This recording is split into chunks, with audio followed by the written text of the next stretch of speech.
सुषमा गौतम और आप देख रहे हैं भी मिशन यूपी। उत्तर प्रदेश की राजनीति से इस वक्त की एक बड़ी खबर सामने आ रही है। बहुजन समाज पार्टी की राष्ट्रीय अध्यक्ष और उत्तर प्रदेश की पूर्व मुख्यमंत्री बहन मायावती जी ने प्रदेश के मानसून सत्र को लेकर ऐसा बयान दिया है जिसने राजनीतिक गलियारों में नई चर्चा छेड़ दी है। दरअसल 3 अगस्त से उत्तर प्रदेश विधानसभा का मानसून सत्र शुरू हो रहा है। रिपोर्टों के मुताबिक यह सत्र कुल 4 कार्य दिवस का होगा और 4 अगस्त को सरकार अनुपूरक बजट पेश करेगी।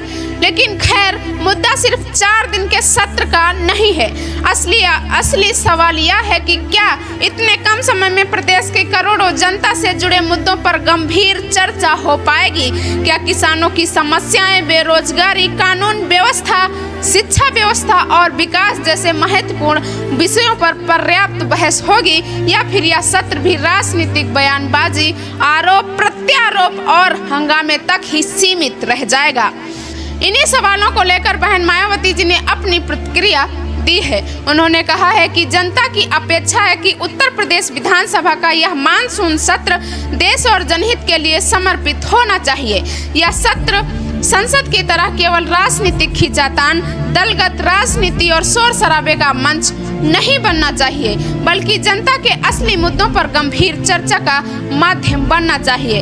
आखिर विधानसभा लोकतंत्र का सबसे बड़ा मंच है, जहां जनता के चुने हुए प्रतिनिधि अपनी आवाज उठाते हैं। ऐसे में यदि जनता के मुद्दों पर पर्याप्त समय ही नहीं मिलेगा तो स्वाभाविक रूप से सवाल उठेंगे। फिलहाल यही सवाल पूरे प्रदेश में चर्चा का विषय बना हुआ है। बहन मायावती जी ने अपने संदेश में एक और महत्वपूर्ण मुद्दा उठाया है। उन्होंने कहा है कि लोकतंत्र को मजबूत बनाए रखने के लिए यह बेहद जरूरी है कि अफसरशाही संविधान की शपथ के प्रति पूरी तरह जवाबदेह रहें और जनहित को सर्वोच्च प्राथमिकता दें। इसके लिए यह भी आवश्यक है कि विधायिका का संवैधानिक प्रभाव किसी भी प्रकार से कम न होने पाए। लोकतंत्र की असली ताकत जनता के चुने हुए प्रतिनिधियों में होती है और यदि उनकी भूमिका कमजोर पड़ती है तो लोकतांत्रिक व्यवस्था भी प्रभावित होती है।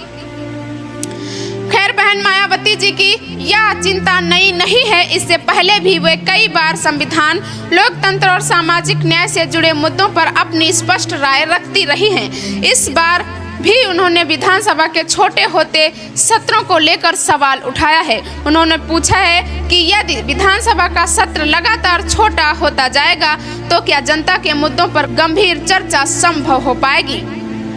क्या जनप्रतिनिधियों को अपने अपने क्षेत्रों की समस्याएं रखने का पर्याप्त अवसर मिलेगा? क्या सरकार हर महत्वपूर्ण विषय पर विस्तार से जवाब दे पाएगी, या फिर यह पूरा सत्र केवल औपचारिकता बनकर रह जाएगा? फिलहाल इन सवालों का जवाब किसी के पास नहीं है। खैर, इस सब का जवाब आने वाला समय ही देगा। लेकिन इतना जरूर है कि बहन मायावती जी द्वारा उठाए गए ये सवाल अब उत्तर प्रदेश की राजनीति में नई बहस का कारण बन चुके हैं। आप सबकी निगाहें विधानसभा के मानसून सत्र पर टिकी हुई हैं। जनता भी यह देखना चाहती है कि आखिर इस 4 दिन के सत्र में कितने महत्वपूर्ण मुद्दों पर चर्चा होती है, कितने सवालों के जवाब मिलते हैं और जनता की समस्याओं के समाधान के लिए सरकार कितनी गंभीर दिखाई देती है। अपने संदेश के अंत में बहन मायावती जी ने कहा है कि देश के संविधान, लोकतंत्र और प्रशासनिक जवाबदेही को मजबूत बनाए रखने के लिए विधायिका की भूमिका अत्यंत महत्वपूर्ण है। इसीलिए सरकार और सभी जनप्रतिनिधियों को गंभीर संसदीय आचरण अपनाना चाहिए ताकि लोकतंत्र की गरिमा बनी रहे और जनता का विश्वास लोकतांत्रिक संस्थाओं पर और मजबूत हो। फिलहाल उत्तर प्रदेश की राजनीति में बहन मायावती जी का यह बयान चर्चा के केंद्र में है। अब देखना दिलचस्प होगा कि 4 दिन के इस विधानसभा सत्र में जनता के मुद्दे प्राथमिकता बनते हैं या फिर राजनीतिक आरोप प्रत्यारोप ही सुर्खियां बटोरते हैं। खैर, इसका जवाब भी आने वाला समय ही देगा। लेकिन लोकतंत्र की सबसे बड़ी खूबी यही है कि सवाल पूछे जाते हैं, जवाब मांगे जाते हैं और जनता सब कुछ देखती भी है और समय आने पर अपना फैसला भी सुनाती है। अब इस पूरे मुद्दे पर आप क्या सोचते हैं? क्या 4 दिन का विधानसभा सत्र पर्याप्त है या फिर इसे और लंबा होना चाहिए? अपनी राय नीचे कमेंट बॉक्स में हमें जरूर बताएं।